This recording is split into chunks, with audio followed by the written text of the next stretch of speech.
ఇంట్లో 5గురు పిల్లలుంటే సందడి సందడిగా ఉంటుంది. ఈ 5గురు పిల్లల్లో ఎవరు ఎక్కువ అల్లరి చేసేవాళ్ళు? అంత అలసి లేదండి. కొంచెం ఈయనే అలరి. అమ్మ ఇక్కడ ఒకటి అల్లరికి, హుషారుకి, చలాకితనానికి, చిలిపితనానికి ఆ తేడా తెలుసుకుని చెప్పమ్మా. అల్లరి అంటే ఇప్పుడు నా ఇమేజ్ ఏమైపోద్ది, అల్లరి అంటే అల్లరుడు అని. నేనేమో చాలా రావుడు మంచి బాలుడు అనేలాగా నా ఇమేజ్ ఇది. నేను అలాగే చెప్తుండేవాడిని. నా ఉద్దేశం అదే. నేనేమో అల్లరి నన్ను అంటే చలాకితనం అమ్మ అల్లరి అనుకునేది. లేదండి, ఎక్కువ హుషారు కానీ చాలా బాగుండేవాడు అబ్బాయి. ఇంట్లో పనులన్నీ మీకు సాయంగా ఉంటాయి? అవునండి, వాడే చేసేవాడు. అది ఇంట్లో ఎవరు ముట్టుకునేవాడు కాదు. మా నాగబాబు అస్సలు ముట్టుకునేవాడు కాదు. అన్నిటికీ నాకు ఆయన సహాయమే పాపం. నాన్న ఆయన ఉద్యోగం వెళ్ళిపోయారు. నేను పాక్కుంటూ అలాగా వెళుతూ వెళ్ళిపోయాను. నాకు తెలియదు. తర్వాత అమ్మ చెప్తుంటే నేనుగా మాత్రం కొన్ని కమ్మర కోలు ఉంది నాది. ఒక అది పెట్టి అది వెళ్ళి కూర్చోతా ఏడుస్తున్నాను రోడ్డు మీద.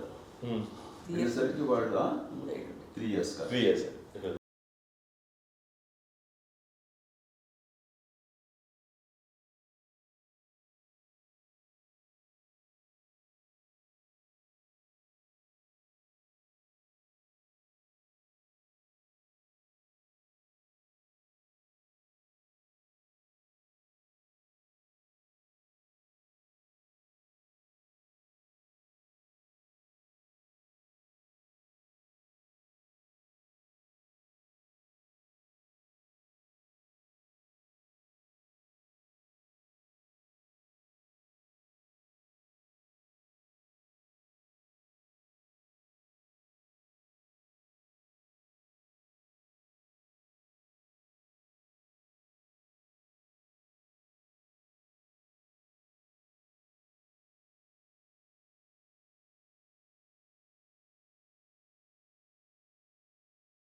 అక్క చెల్లెళ్ళకి ఇచ్చిన సలహా ఏంటి? అంటే ఇండిపెండెంట్గా ఉండమంటారు అమ్మ. ఎవరిని డిపెండ్ అవ్వద్దు. నీ పిల్లలు నువ్వే జాగ్రత్తగా నేర్చుకో. ఎవరినైనా చేయకు, డిపెండెంట్గా పెట్టద్దు అని ఆవిడ మాకు బాగా ఎక్కువ చెప్తుండేది. నాకు కొంచెం టఫ్ టైమ్స్లో కూడా ఆమె నీ పాటు నువ్వే ఉండాలి, ఎవరి దగ్గర ఉండదు, ఎవరింట్లో ఉండదు, మా దగ్గర కూడా ఉండదు, నీ ఇద్దరు కుటుంబం నువ్వే ఉండాలి. అది కష్టం కదండి అట్లా చెప్పడం. చెప్పారు, చాలా తక్కువ చెప్పారు. బట్ నాకు అదే ఇచ్చే ధైర్యం. ఇండిపెండెంట్గా అట్లా ఒకరి దగ్గర ఉంటే నీ గౌరవం తగ్గిపోతుంది, ఎక్కడ ఉండదు. అది చాలా నాకు చాలా ఇన్స్పైరింగ్ ఉండేది అమ్మ మాటలు. అది ఇప్పుడు కూడా అది చాలా హ్యాపీగా అనిపిస్తుంది అని చెప్పింది. అంతే కదా, ఇప్పుడు మనకి ఏదైనా రోగాలు వస్తే తీసేస్తాను దాన్ని మనమే. బట్ తగ్గించే వాళ్ళు కన్సర్న్ చూపించే డాక్టర్స్ ఒట్టుకోలు కింద కింద ఉండొచ్చు, కానీ పోరాడాల్సింది మనమే.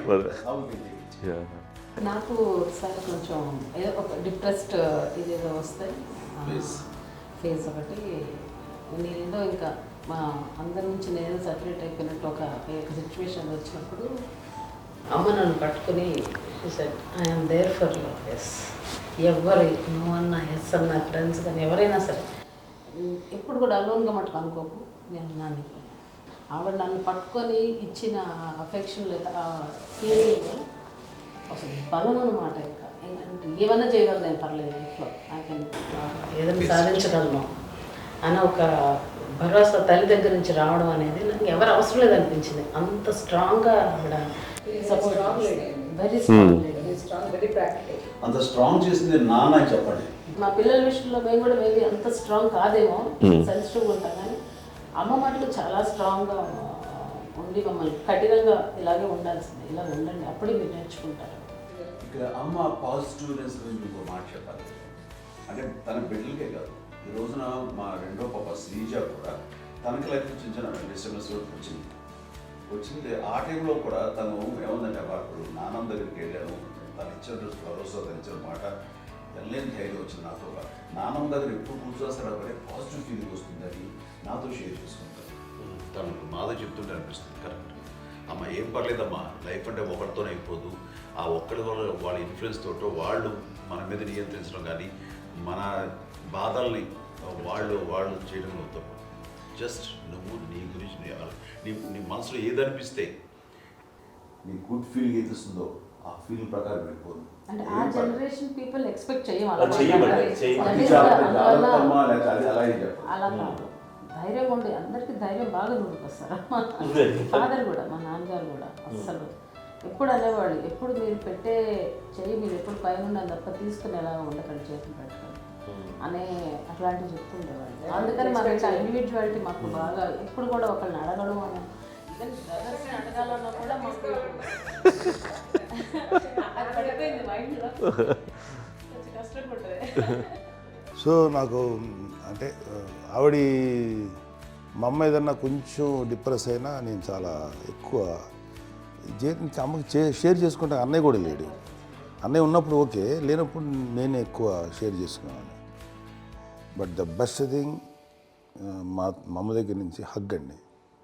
ఈరోజు కూడా మా అమ్మని హగ్ చేసుకోకపోతే అంటే అది నాకు మా అందరిలోనూ, అంటే ఆవిడ పెద్ద చదువుకున్న వ్యక్తి కాదు, పెద్దగా బయటికి వెళ్ళి నా ఎక్స్పోజర్ కాదు, కానీ ఇవాళ అన్నయ్య కానీ విజయ, మాధవి, నేను, కళ్యాణ్ బాబు ఈ రోజుకి టుగెదర్గానే ఉంటాం.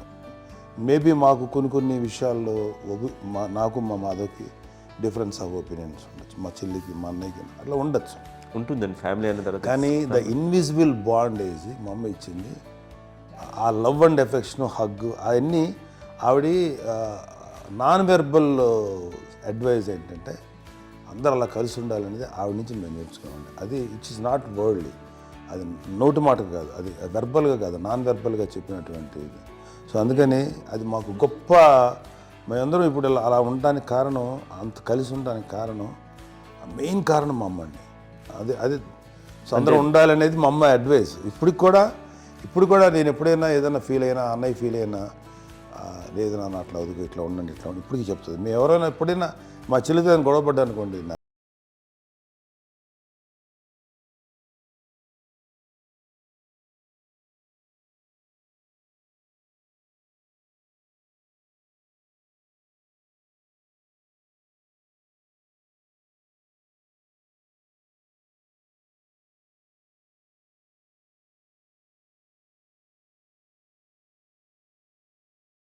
చెప్పాలంటే మీ అందరికీ ఆవిడ ఒక వైఫై లాంటిది.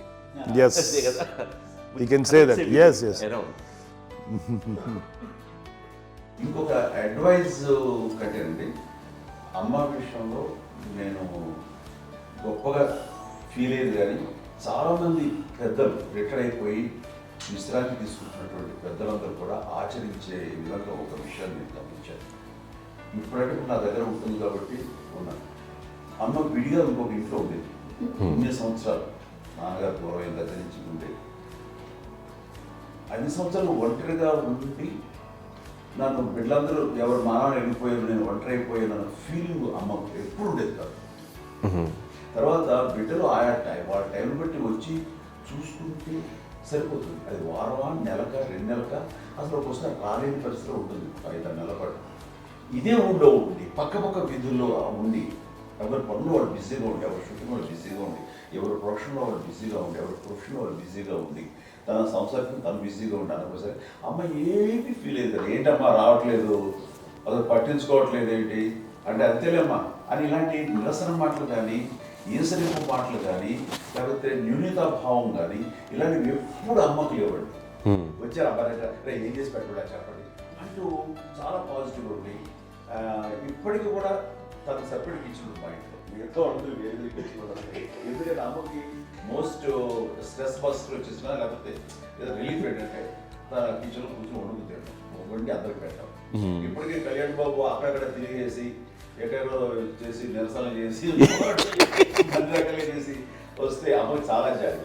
ఆడేదో ఇంక మేము గుడ్లా కష్టపడుతున్నాం కానీ ఆడి ఎంతలో వెళ్ళేదో మీ టీవీలో వాటిలో అది ఎక్కువగా చూపించేసరికి వాడే కష్టపడతారు, మేము కష్టపడలేదు ఫీల్ అమ్మకి. అందులో వాడు రాగానే ఎలా వచ్చావా అని అమ్మ ఎక్కడ కళ్యాణ్ బాబు అంటే ముందు అమ్మను కానీ ఎక్కడ కళ్యాణ్ బాబు తను ఎక్కడ ఉంటాడో ఏముంటాడో తెలుసు.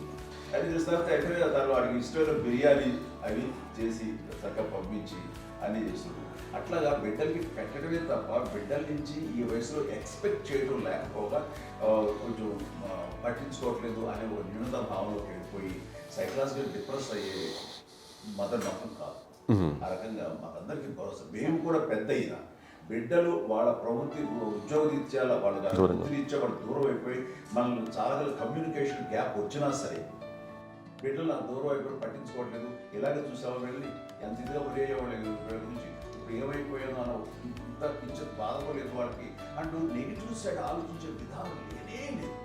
అది మా అందరికి ఎంత కంఫర్టబుల్ అంటే అంత అయితే కదా. చూసుకోకపోతే మాధవ్ చూసుకుని మాధవ్ లేకపోతే నాగబాబు వెళ్తుంటాడు కడియడం వల్ల మా విజయ్ చూసుకుంటున్నది సరే నాకు కళ్యాణ్ బాబు తను చూసుకుంటుంటాడు. ఇలా ఎవరో కూడా వెళ్తూ ఉంటాం.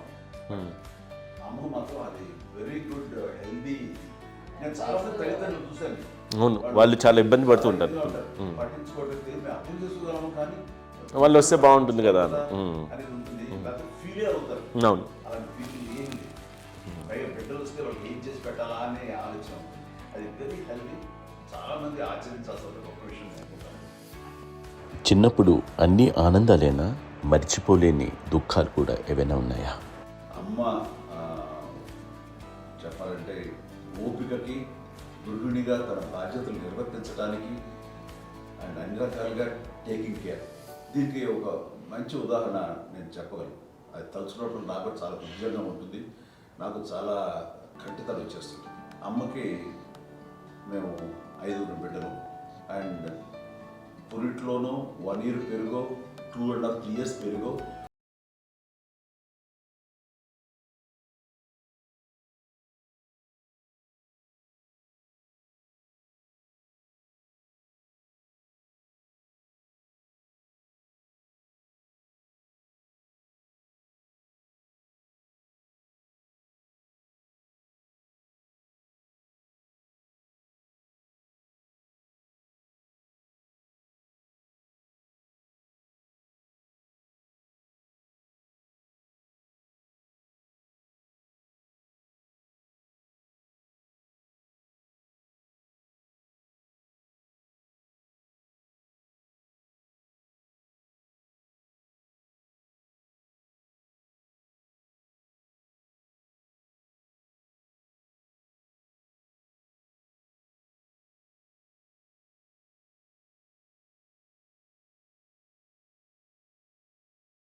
తెల్లారికి కాన్షియస్ లేకపోయింది. ఏం చేయాలో తెలియదు. అమ్మ వయసు చిన్నదే. ఇద్దరు తీసుకుని ఆ బిడ్డని నేను ఒళ్ళో పెట్టుకుని శవాన్ని డెడ్ బాడీని రిక్షాలో ఇంటికి ఇప్పటికీ నాకు గుర్తు ఆ విజువల్స్.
ఎక్కడికి వస్తాను హాస్పిటల్. ఈ మధ్యకాలంలో సరే అమ్మకి మోకాల ఆపరేషన్ జరిగింది. అమ్మను కొంత బాధపడుతున్నావు, అసలు ఈ రోజున వచ్చిన మెడికల్ అడ్వాన్స్మెంట్ నీకు అసలు ఏ బాధ తెలియకుండా మోకాల ఆపరేషన్ రీప్లేస్ చేస్తారు అని వీళ్ళందరూ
అదే అబద్ధం అండి. అది అన్నయ్య నన్ను గౌరవంగా మాట్లాడుతున్నాడు కానీ అన్నయ్య అవుట్ ఆఫ్ ప్రొటెక్షన్ మాట్లాడుతున్నాడు కానీ అవుట్ ఆఫ్ మాట్లాడుతున్నాడు కానీ అసలు ఎప్పుడు ఏ పని చేయలే. లేదు నిజే ప్రామిస్ అండి, ఏ పని చేసేవాడు కాదు. మా ఇద్దరికి మధ్యలో పాపం అన్నయ్య చాలా పని చేసేవాడు. ఎంత పని చేసేవాడు, నేను ఇచ్చిన తర్వాత మళ్ళీ నాకు ఏదైనా చిన్న పని చెప్తే అది కూడా నువ్వే చేయనివ్వండి. ఆ కోపం వచ్చి ఒకడు కొట్టేవాడు, కొడితే కోపం వచ్చేది తప్ప నేను వెళ్ళేవాడిని కాదు. అమ్మకి ఎప్పుడు ఏంటంటే ఒక ఇదే పని చేయడని, అంతే. నిజంగా ఏ పని చేసేవాడిని కాదు. అవునా? లేదు ప్రేమ.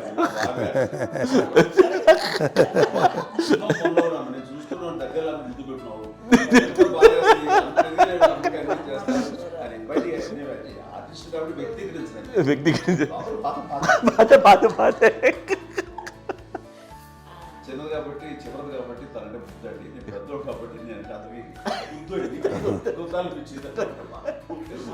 ఎక్కువ కష్టపడింది కానీ మా నాన్నగారి చేతిలో ఎక్కువ అంటే నాన్న బాగా కోపం ఎక్కువ అనుమానించింది కానీ అన్నయ్య పాపం బాగా దొరికేసేవాడు పాపం. ఒకసారి అంటే మరి మాకే ఏంటి ఇంత దారుణంగా ఉంది నాన్న మీద కోపం వచ్చేది నాకు. నాన్న మీద కోపం వచ్చేది, ఆయన చేసి బాధ అనిపించేది. అమ్మాయి ఏమనేది కాదు. సరే అయినా సరే ఎప్పుడు కూడా పోనీ అన్ని చేసినా మళ్ళీ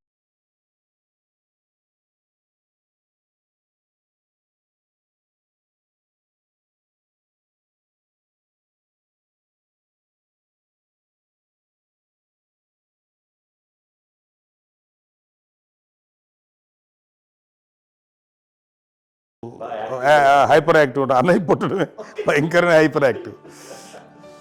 ఒకప్పుడు అమ్మాయిల్ని ఎక్కువగా బయటికి పంపించేవాళ్ళు కాదు, అబ్బాయిల మీద కూడా అనేక ఆంక్షలు ఉంటూ ఉండేవి. మీ పిల్లల్ని అలా ఆంక్షల మధ్య పెంచారా, లేకపోతే పూర్తి స్వేచ్ఛనిచ్చారా? అంటే మాకు మా నాన్నగారు కానీ మా అమ్మగారు కానీ అండి మాకన్నా చాలా బ్రాడ్ మైండ్ ఉన్న వ్యక్తులండి. ఎందుకంటే పిల్లలు ఎక్కడన్నా బయటికి వెళ్తే ఇప్పుడు మేమైతే భయపడిపోతాం. మా విజయ్ కానీ మా చిన్న చెల్లి అన్నయ్య నేను అందరం కూడా ఇవాళ ఉన్న పరిస్థితిలో వాళ్ళు ఎప్పుడు భయపడేవాళ్ళు కాదండి. ఎక్కడికి వెళ్తాను వెళ్ళనిచ్చేవాళ్ళు, లేట్ అయినా అసలు ఏమనేవాళ్ళు కాదు. లేకపోతే ఏదైనా మోటార్ బైక్లు వేసుకున్నాం, లేకపోతే కారులో ఎట్లా పడితే ఎట్లయినా సరే ఏమనేవాళ్ళు కాదు. వాళ్ళు తెలియకుండానే మాకు ఒక ఫ్రీడమ్ ఇచ్చారండి. సో దట్ అదే ఆ ఫ్రీడంలో భాగమే అన్నయ్య కానీ ఇండస్ట్రీకి వెళ్ళాలంటే కూడా ఒక వ్యక్తి ఒక కొడుకు ఒక గొప్ప కెరీర్ని పర్సూ చేసుకుంటూ వెళ్తున్నప్పుడు నాన్నగాని అమ్మగాని ఓపెన్ మైండ్ తోటి అసలు నువ్వు వెళ్ళు నాన్న, ఎంతకాలం వెళ్తావు, నువ్వు ప్రయత్నించని చెప్పి అలా వదిలేశారండి. అన్నయ్య కూడా ఏంటంటే మోస్ట్ రెస్పాన్సిబుల్గా వెళ్ళి చాలా మేజర్ అమౌంట్, అన్నయ్యకి కూడా పెద్ద అమ్మకు వందలు ఇచ్చేది కాదు, కరెక్ట్గా ఆ ఇన్స్టిట్యూట్లో చదువుకునేటప్పుడు ఎంత ఇవ్వాలో కరెక్ట్గా ఇచ్చేది. తనకి ఎక్స్ట్రా ఖర్చు పెట్టుకుంటే అంటే అట్లా ఉండేది పరిస్థితి. అంతే కదా, అంత జాగ్రత్తగా అన్నయ్య కూడా అంత రెస్పాన్సిబిలిటీగా రెసిప్రోకేట్ అయ్యి చేసి, అందువల్ల మా అమ్మ నమ్మకం మా అమ్మగారి మా నాన్నగారి నమ్మకాన్ని అన్నయ్య ఎప్పుడు అది వాడు ఇంత నమ్మకానికి 10 times ఇచ్చాడు. ఏ వయసెస్ వైపు కానీ ఏ అలవాట్ల వైపు కానీ ఎందులో ఇండల్జ్ అవ్వకుండా నాకు నేనుగా నియంత్రించుకుంటూ సరైన మార్గంలో వెళ్ళేలాగా నాకు వెళ్ళటానికి లోపల ఆ స్ట్రాంగ్ థాట్, అడగగానే వాళ్ళు రెసిస్ట్ చేస్తే ఇచ్చారని ఆపేశారు అని ఏదో చిన్న రిలక్టెంట్ ఫీలింగ్ ఉంటుంది, వాళ్ళ మీద చిన్న కోపం నిరసన ఉండేది. వాళ్ళు అలా లేకపోవడానికి వాళ్ళు వెంటనే అడిగిన వెంటనే జాగ్రత్త అనే నిర్ణయం ఉండేది, కానీ జాగ్రత్త అని హెచ్చరిక చేయడంతో నాకు మరింత బాధ్యత తిరిగి గుర్తు తిరిగి నేను నడుచుకుంటూ వెళ్ళాను. కాబట్టి అది నాకు ప్లస్ అయింది వాళ్ళ దగ్గర. అంటే మదర్ అంటే తల్లి అనే కాదు, మదర్ ఫిగర్ ఫీలింగ్ ఎవరిచ్చినా సరే అది నానైనా తల్లితో సమానం అనుకుంటాను నేను. నాకు చెప్పినట్లుగా అట్లాగా అలిసిపోయి వచ్చిన నాకు కాళ్ళు నొక్కుతుంటే నాకు భయం వేసేసేది. ఆ తర్వాత పడుకో అది గదవాయించేవాడు, అది కూడా కోపం అంటే ఉదాహరణ అంటే మళ్ళీ అది నాకు తిడతారు, ఎందుకు కాదు పడుకుని ఎక్కడ నిద్ర వస్తాయండి నాన్న అంటే. సో ఆ రకంగా నాన్న తన ప్రేమ చూపిస్తుంటాను. ఆ తర్వాత గోండా టైప్లో కూడాను నేను ట్రైన్ కింద వెళ్తుంటే నాన్న అక్కడే ఉన్నారు, రాజమండ్రి దగ్గర ప్రాంతంలో. ఆయన చాలా కోపం చేస్తుంది, ఇలాంటి చేస్తుంటావు నువ్వు, ఏదైనా అయితే ఏంటి అనేది చెప్పి, ఏం పర్లేదన్నా ఏమవుతుందో అన్ని రకాల సేఫ్టీ అన్ని రకాల జాగ్రత్త తీసుకున్నాం. ఈ రోజు ఉన్నంత సేఫ్టీ అప్పుడు లేదు, అయినా సరే రేపు పొద్దున నీ కొడుకులు ఇలాంటి పరిస్థితుల్లో నీకు తెలిసి వస్తారు అప్పుడు అనేవాడు. ఎన్నిసార్లు అనేవాళ్ళు నాకు నిజంగానే మగధీర టైంలో గుర్రం ఎక్కుని ఆ రోడ్డు మీద పడిపోయాడు అని అన్నప్పుడు నాకు ఆ ఫస్ట్ టైం ఆ ఫీలింగ్ కలిగింది. అలాగే పీటర్ హెయిన్స్ అనేవాడు ఫస్ట్ మగధీరలో జంప్ చేస్తారు, మోటార్ బైక్ జంప్ చేసినప్పుడు ట్రైల్లో పీటర్ హెయిన్స్ అంత హైట్ నుంచి 20 feet 25 feet హైట్ నుంచి పడిపోయి మొత్తాన్ని బోన్స్ని ఇరగొట్టుకుని వాడు 7 నెలల వాడు ఇరప్పుడు హాస్పిటలైజ్డ్. అది వీడైతే ఏమో తలుచుకుని భయం వేసేసేది. అప్పుడు నాన్న గుర్తుకొచ్చేవాడు, ఓహో వాళ్ళ టెన్షన్ ఇంతే లేదు, మనకి మన కొడుకు వస్తే తెలియదు ఈ మాట నాన్న ఎప్పుడు అన్నారని అనిపిస్తుంది. Sweet memories my. అత్త కోడళ్ళ మధ్య అనుబంధం ఎలా ఉంటుంది? సురేఖ్ గారితో మీకున్న అనుబంధం గురించి చెప్తారా?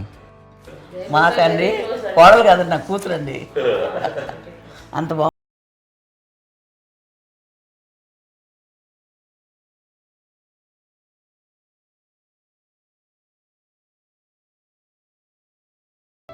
మీది ఒక అందమైన ఉమ్మడి కుటుంబం, అందరూ కలిసి ఉంటారు. ఇంత ఆనందంగా ఉండడానికి కారణం ఏంటి? దీనికి పునాది ఎవరే వేశారు? మా నాన్నగారి క్వాలిటీ నేను ఎగ్జాంపుల్ చెప్పగలను. అమ్మ వాళ్ళ ఇంట్లో పెద్దది, వాళ్ళ నాన్నగారు అంటే మా తాతయ్య గారు ప్రొహిబిషన్ డిపార్ట్మెంట్లో సిఐగా ఎస్ఐగా చేశారు, ఏదో మా ఇన్స్పెక్టర్ సిఐ చేసి ఆయన కాలం చెందారు. చాలా ఎర్లీగా 48 years చచ్చిపోయారు. 40 చచ్చిపోయారు, 40 దాదాపు 40 సరిపోతే ఆయనకి అప్పటికి అమ్మ కాకుండా 4 బిడ్డలు, అమ్మ తర్వాత అబ్బాయి తర్వాత 3 ఆడపిల్లలు.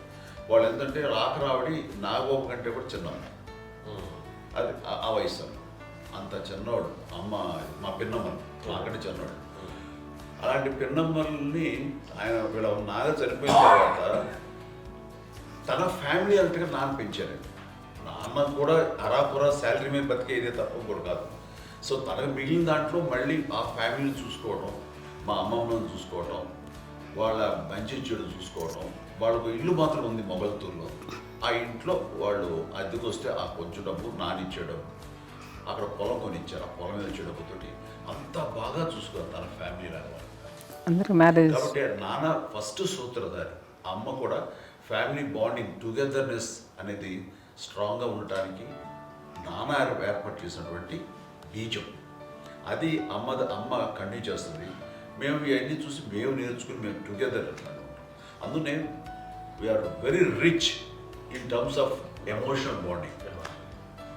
ఇప్పటికే ఎవరికి ఏ కష్టం వచ్చినా, ఎవరికి ఏది ఇబ్బంది వచ్చినా సరే మొత్తం అందరం గుమిగూడిపోతాం. ఏ లెవెల్గా వెళ్ళిపోయి మోర్ సపోర్ట్ చేస్తాం. అండ్ వీ డోంట్ ఎక్స్పెక్ట్ ఇంకే అంతకుమించి ఏముంది ఒకళ్ళొకరు భరోసా అది మా ఫ్యామిలీ మేము వెరీ స్ట్రాంగ్ అని చెప్పాలి. పెద్దవాడిని కాబట్టి అవకాశం నాకు వచ్చింది కాబట్టి అమ్మా ఇది ఎప్పుడు ఎవరు కొన్ని విషయాలు నాగబాబు సపోర్ట్గా ఉంటాడు, నాగబాబు ఉండి వాడు ఉంటాడు భరోసా. అలాగే ఆడపిల్లలు మీ అందరిలోనూ అమ్మని ఎవరు ఎక్కువ జాగ్రత్తగా చూసుకుంటారు? ఎందుకంటే ఎగ్జాక్ట్లీ. మేము కూడా గమనించలేని సున్నితమైనటువంటి ఇష్యూస్ లైక్ హెల్త్ విషయం కానీ అమ్మ మూడు కానీ అన్నయ్య ఎంత క్యాజువల్ ఎంత బిజీ ఉన్నా ఒక అమ్మాయి ఉంటుంది.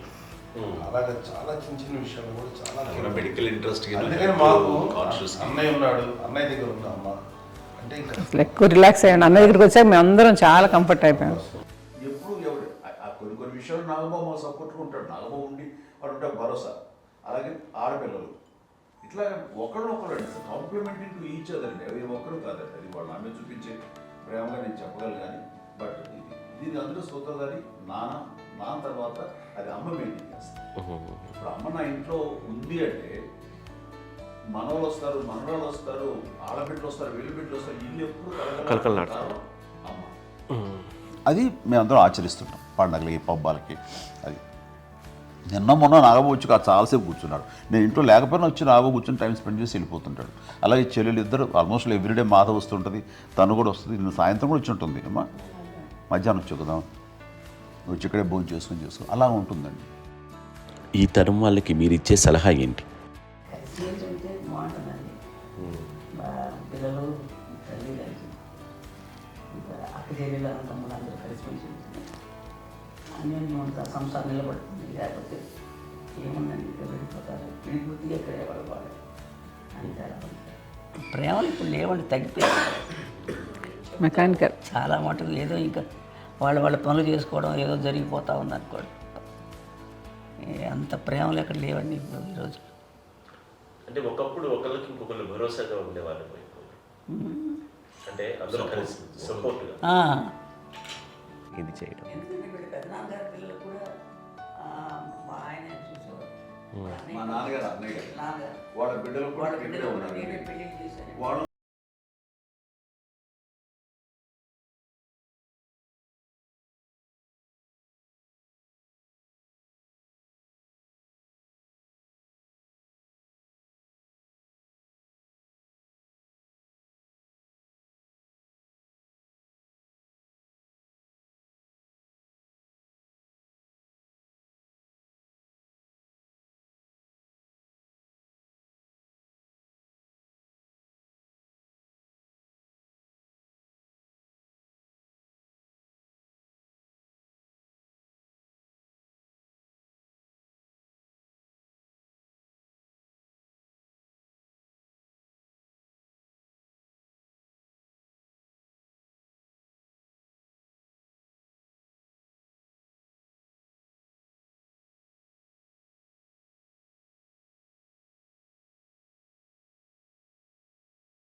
ఎంత సంక్రమించింది, ఎన్ని ఆస్తులు వచ్చాయి ఫిజికల్గా అనే దాని మీద కంటే కూడా ఇవి ఆస్తిగా తీసుకుంటూ దీన్ని విలువ ఎరిగి గుర్తెరిగి దాని ప్రభావం తెలుసుకుని అది కనుక మనం ఇచ్చిపుచ్చుకుంటే ఫ్యామిలీలో అంటే దాన్ని మించినటువంటి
ఉంటుంది. మా చెల్లెలు కూడా వస్తే నేను అనుకోవట్లేదు, సూర్య కూడా ఉంటుందని నేను అనుకోవట్లేదు. అలాంటి గొప్పగా ఇది అండ్ ఆ రకంగా షీఈస్ వెరీ చాలా గొప్ప జన్మ. యా, అమ్మకి చిన్న మానసికంగా చిన్న ఏదో ఒక డిప్రెషన్ అది వచ్చింది. ఏదో నాన్న గుర్తుకొచ్చో, నాన్న లేరనో, లేకపోతే వాళ్ళ అమ్మగారు కూడా అదే టైం చనిపోయారనో, తన దగ్గర ఉంటారు. ఏదో ఉన్నప్పుడు మేము అందరం సపోర్ట్గా ఉండి మా కొన్నాళ్ళు నా దగ్గర ఉందిగా అని చెప్పేసి అప్పట్లో అమ్మ వేరేగా ఉంది. ఉన్నప్పుడు ఒకటే మాట అన్నాను, అమ్మ నీలాంటి గర్భం అంటే అంజనమదే గర్భం అని బయట ఎన్నోసార్లు నా ఫ్రెండ్స్ కానివ్వండి, బయట కానివ్వండి, కొన్ని సందర్భాల్లో మీటింగ్లో కానివ్వండి, స్పీచెస్లో కానీ అన్నవాళ్ళు ఎంతోమంది అన్నారు. వాళ్ళు ఆ మాట అంటే రీజన్ తెలుసా నీకు? కోటాల్లో ఎంతమంది తల్లులకు నీకు వచ్చిన అదృష్టం, నీకు లభించినటువంటి గౌరవం ఎవరు లభిస్తున్నాము. బిడ్డలు ఎంతోమంది చేత కొనియాడబడుతున్నారు, ఎంతోమందికి సహాయపడుతూ ఆ రకంగా వాళ్ళందరి యొక్క ఆశీస్సులు పొందుతున్నారు. కానీ ఎంతోమందికి నిరంతరం హెల్ప్ చేస్తూ వాళ్ళ ఇది చూసుకుంటున్నారు. అవి ఆ భగవంతుడు మీరు చేసిన పూజలో ఉన్న ఆ భగవంతుడు మన నెక్స్ట్ తరాలకు కూడా మనకి ఇలాంటిది వారసత్వంగా ఇస్తూ అదే రకంగా కొనసాగించేలాగా మనకు అదృష్టం ఇచ్చారు. మనకు ఇంతమంది ఎవరు నీ నుంచి వచ్చిన వాళ్ళే నీకు నీ ఎంత గొప్ప గర్భం, ఎంత గొప్ప జన్మ నీది. అలాంటిది నువ్వు ఇలా అవకేంటి? ఎంతసేపు నీది హై లెవెల్లో ఉండాలి నీ ఫీలింగ్స్గా నువ్వు కానీ. అంతే నువ్వు ఇలాగా కుంగిపోవడం ఏంటమ్మా చెప్పినప్పుడు నిజమే కదా. ఇది నీది కాదు, నాది కాదు, నువ్వు నమ్ముకున్న భగవంతుడు నీకు ఇచ్చింది అనుకుంటావు కదా. నువ్వు ఆ భగవంతుడి కృతజ్ఞత తీర్చుకునేలాగా ప్రతిరోజు ఆయన ధ్యానించు, ఆయన పూజలో ఉండు, నీకు ఆయనే ధైర్యం ఇస్తాడు. అంతేగాని నువ్వు నెగిటివ్ సైడ్ ఆలోచించకమ్మా. మా అందరికీ పాజిటివ్నెస్ ప్రివైల్ చేసిన దానివి, ఇచ్చిన దానివి, అందించిన దానివి. అలాంటి నువ్వు నెగిటివ్ వైపు వెళ్ళిపోకూడదు అంటే అంతే. మళ్ళీ అటుపక్క ఎప్పుడు గెలలేదు. ఆంజనేయ స్వామి భక్తి ఆయనలో ప్రవేశపెట్టి చెప్పాలంటే ఆయనకి నేనే నేను నమ్మిన దేవుడు ఇంట్లో నేనే ఇంట్రడ్యూస్ చేశాను. నానంత ప్రగాఢంగా నమ్మి ఆయన దానివల్ల లబ్ధి పొందారు. ఆయన అందులో మమ్మల్ని మించిపోయిన స్టేజ్కి వెళ్ళిపోయారు. ఆయనతోటి ఆంజనేయ స్వామితో ఇంటరాక్ట్ అవుతూ అట్లా ఆయన నమ్ముకుంటుంది. ఆయన నానంటారు అంతా నా గురువు, నా పెద్ద కొడుకు పెద్దోడే. గురువు